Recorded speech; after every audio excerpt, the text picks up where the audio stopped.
Around midnight on Saturday, a group of Venezuelan-born immigrants stood waiting for a ride.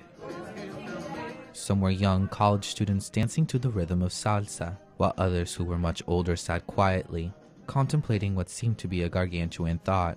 They passed around their flag, a big yellow, blue, and red piece of cloth, and took pictures bearing the 7 stars that formed the top half of a circle right at its heart.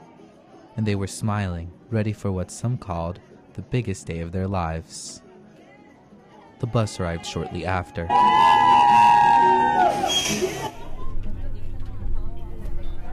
A big red charter vehicle already packed with people who were also decorated by anything that would scream Venezuela. Like 79-year-old John Esser, who had been ready for this trip for a long time. Before coming over here, I spent like 3 days preparing the trip. And I didn't want to miss it.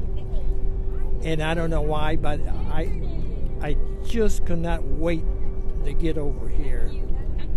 And off they went, venturing 9 hours from that point. Some had already traveled for 6. Throughout the night, when people weren't sleeping, they shared stories, sang songs, even had a birthday cake celebration for one of their own. And then it was 6 in the morning. The bus pulled up to the Ernest N. Memorial Convention Center in New Orleans and dropped off the Venezuelan immigrants on Convention Center Road. People had been lining up since midnight, anxiously awaiting their right to vote at a makeshift precinct at the lobby and the ticket office right outside the door. A line went from Hall A to Hall K, filled with masses of people, all eligible to vote. Radames Olivares played music as he waited. We need Venezuela to know that we're here for Venezuela. We actually want to express what we feel, and that's what we're here for.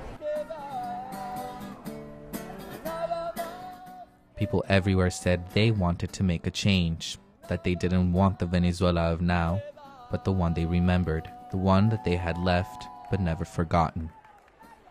This is Maria Alejandra Sáenz, who moved to the U.S. a little over a year ago.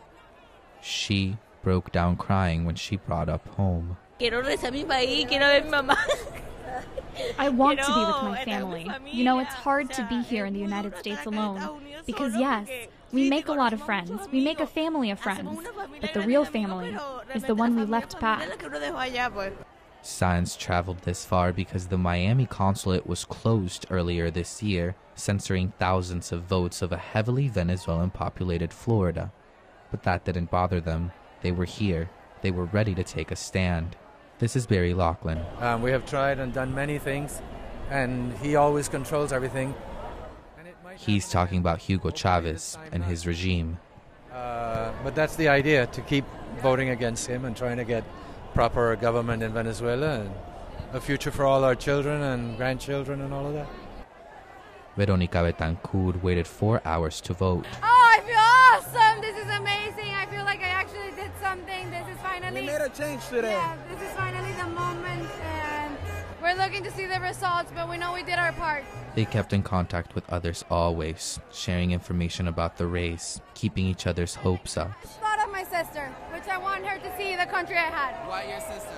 Because she came here really young, and I want her to feel and know and get to know the country I had before. And I just thought of her all the time. At 3:43, Veronica Reinhardt received this message as she walked back to the bus. Just got a text from my aunt in Caracas who says that exit polls show Capriles leading by 3%. So we're really happy about that. After standing in line for hours, it was time to go back home. It was only 5 o'clock.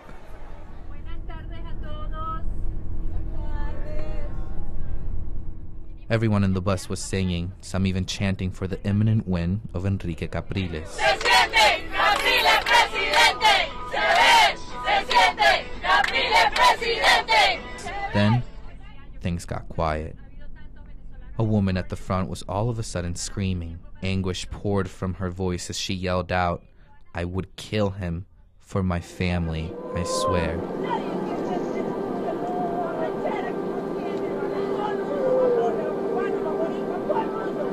Hugo Chavez, for the third time in a row, had won. Horrible. I feel I'm disappointed. I'm frustrated.